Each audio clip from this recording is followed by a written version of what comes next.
Alrighty, guys, welcome back. Earlier, we were talking about food that is available in the U.S. but is banned in other countries, and now we're going to dive Before into. you, can I interrupt you just for a quick second? I just want to share with Yes. the audience. While we were on break, I sent Faith a message and it said, "It's crazy how bad the food is in the US." And she says, "Gosh, I know, I gotta stop." And I was about to reply back, "I'm not. As soon as I get to America, I'm tearing into that stuff." Like when I went home, the first thing I bought like the Welch's gummy treats. I bought some Oh, those are Skittles. those are good. Oh, The yes. Welch's gummies.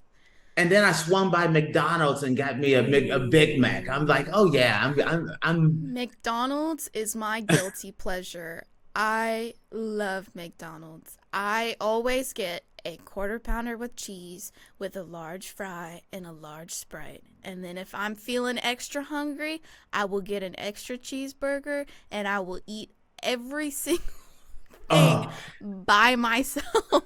If you ever come to Portugal and you go to the city of Porto, which is the second largest city in Europe, Porto has the world's most expensive McDonald's. Mm-hmm. You go in there, it's 3 stories. You walk in, and it has giant chandeliers and everything. This thing is absolutely beautiful. You got to Wow. check it out. Yes.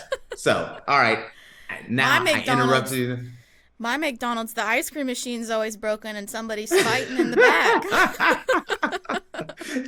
That's what adds extra flavor. The broken ice cream machine and the fact that somebody may catch you with an elbow in McDonald's. Or is that Waffle House? Both. All right, go ahead. Sorry, I didn't mean to interrupt. Alrighty, so our oddity of the day. A bridezilla known as Canadian Susan attempted to charge guests $1,500 to attend her wedding. Before I dive into this, I would just like to say, for for most things, I don't like the term bridezilla, but for this story, bridezilla very much fits the situation. But most of the time, I don't like the word bridezilla. So I'm just going to put that out there before I read the rest of this. So, okay. All right, let's hear this. Alrighty. Um, So $1,500. yes. So some women have been known to morph into monstrous shadows of their former self in their quest to plan the perfect wedding. These women are called bridezillas. But one story of a bride that emerged recently has gone viral, just might leave them all in her confetti specked dust. Susan, a bride-to-be, posted a lengthy rant to Facebook explaining why her lavish wedding was canceled just 4 days before the event was meant to take place. While the veracity of the post is difficult to determine, the details are so outlandish that it could very well be a case of truth being stranger than fiction, especially when you consider the reason she cited for calling off her wedding was that her guests refused to pay her $1,500 to attend. So this is I believe this is a quote from the Facebook post. Specifically asked for cash gifts. How could we have our wedding that we dreamed of without proper funding? She wrote in a since deleted post. We'd sacrificed so much and only asked each guest for around $1,500. We talked to a few people who even promised us to make our dream come true. Susan, who is now known as Canadian Susan on social media, went on to describe her relationship with her fiancé, with whom she has a son, as a, quote, fairy tale, which was why she wanted to organize an extravagant wedding.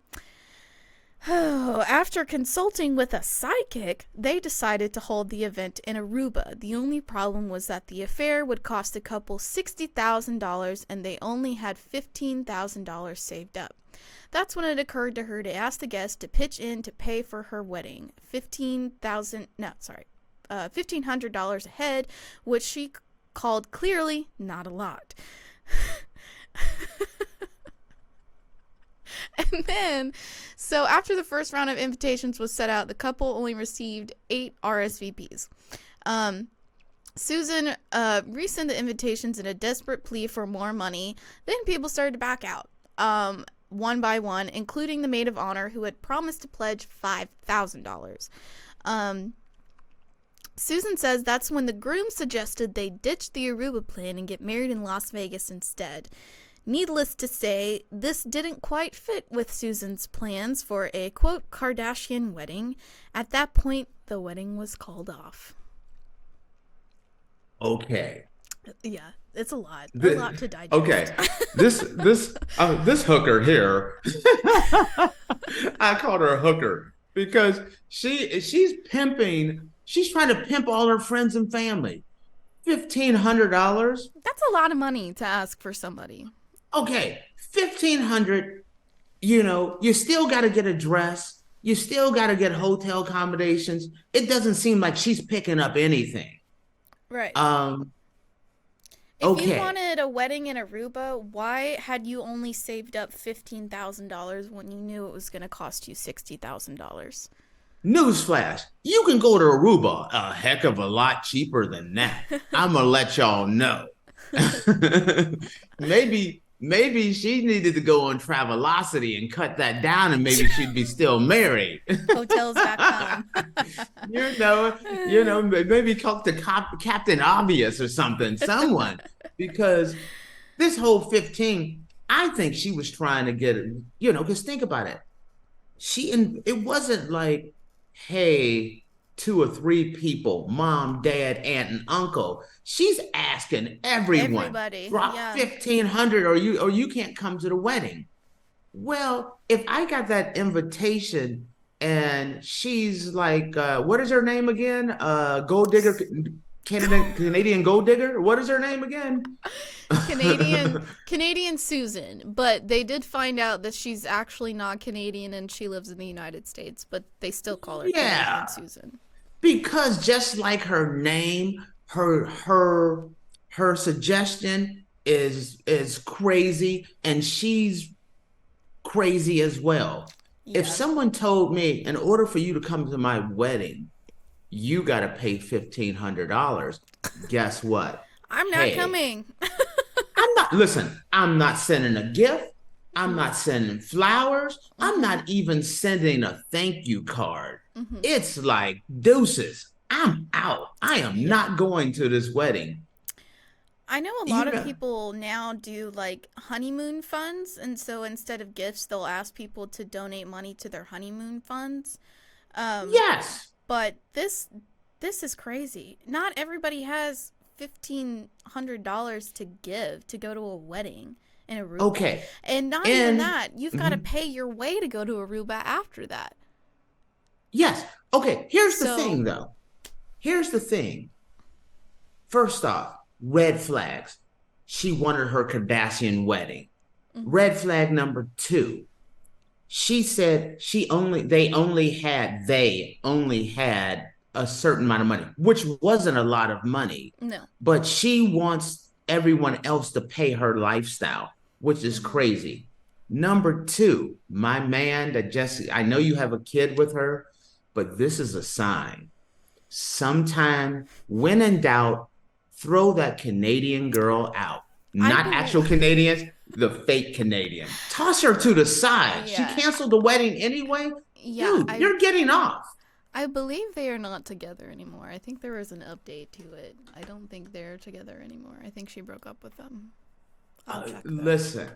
Don't even be heartbroken. Don't be sad. Move on. You canceled the wedding. That means how much love is involved. She's talking about she wants her honeymoon in Aruba. If she can't get her honeymoon in Aruba, the whole thing is off? Yeah. No. Okay. Those are red flags for any guy or woman out there. If you are marrying your significant other, that significant other, man, woman, man, cat, dog, rat, whatever it is, whoever you're marrying, if she's putting on claims like, hey, if I don't get my Kardashian wedding, I don't get my Kardashian honeymoon, this wedding is off. you are better off without her. Yeah. Great, what are you gonna say? Um, she broke off her engagement after her husband suggested getting married in Las Vegas. And it has now been said that she is now setting off on a 2-month backpacking trip through South America. She's probably using that money that people did pay to pay her trip to She's South probably on the America. run somewhere. She probably didn't refund anybody's money, and she was like, "Let me just." Let me just She head on out of here. she this is called a smoke signal. I I'm the Canadian creeper over here. Everyone's looking for her in Canada, but she's out there backpacking through Yeah. Tijuana somewhere, hiding out. No, I I don't. I listen. She's. I wouldn't marry her. Matter of fact, soon when I saw this, we need to see other people. That's my invitation to her. I'm gonna tell a side story on this one. We're gonna protect the innocent in this one. But many years ago, I knew a guy, and my ex brother-in-law was a jeweler, and he made very nice high-end jewelry. Mm-hmm. And the reason why that comes into play is this guy, he had this girl of his dreams, and he proposed to her, and he Mm-hmm. spent all the salary on this ring. He spent everything. He spent his almost most of what he had saved up on this ring, and he bust open the ring. Will you marry me? And her answer was, I swear to you, not if that's the ring you're giving me. So he went back, he took it back to the jeweler, and he asked them, begged them for a different ring. And the jeweler was nice enough to exchange it for another ring. Mm-hmm. And he came back and he's like, how about this ring here? And she was like, no, absolutely not. So he came to me because he knew my brother in law was a jeweler Mm-hmm. and asked, could he make a ring that fits what her specifications was? And my brother in law told them yes. So, long story short, they're planning the wedding. They're planning the honeymoon, which was in the Caribbean, and she decided she needed jet ski instructions on how to ride a jet ski and everything. And it was like a few weeks from the wedding, and he comes home and she has a note waiting for him that she ran off with the jet ski instructor. True story. I swear to you, this is a true story. That's literally sounds like a TV show or a It does. movie. And I will not say the gentleman's name because he's a really great guy. He had pretty much a nervous breakdown over this. Yeah. Hello. And, but actually, this is the best thing could ever happen to this guy, in my opinion. This is my opinion. Because if you go to the woman, the man, the person of your dreams, and you put your whole life savings into a ring, and you come out and you say, hey, will you marry me? And the answer is not if that's the ring you are going to present me with, and that's everything you have, Mm-hmm. you've made a wrong choice in life. Yep. This is a wake up call. This is someone telling you, hey, bro, you made a mistake. Mm-hmm. This is not the girl or the guy that you want to be with, because they're in this marriage. They're not in this for you. They're in this for what they can get. Mm-hmm. And it doesn't matter, male, female, it doesn't matter. When you're talking about making a commitment for your life, it needs to go in for the right reasons. And if someone is going into your marriage for all the wrong reasons, you don't want to be with them. Mm-hmm. Uh, I'm out. Well, I hope that Canadian Susan's ex fiance finds somebody who truly deserves him and he has a happy, happy life. It's not Canadian Susan, it's Canadian Gold Digger. But with that, guys, we're going to close out the show. Thank you for tuning in to the Andrew Tate Show presented by the GSMC Sports Network. Your support means a lot to us, so please remember to subscribe to the show and leave a positive review. It really does make a difference. We also invite you to follow us on Facebook, Twitter, TikTok, and Instagram for more content and updates. Thank you once again. Have a wonderful day, and we will see you on Monday.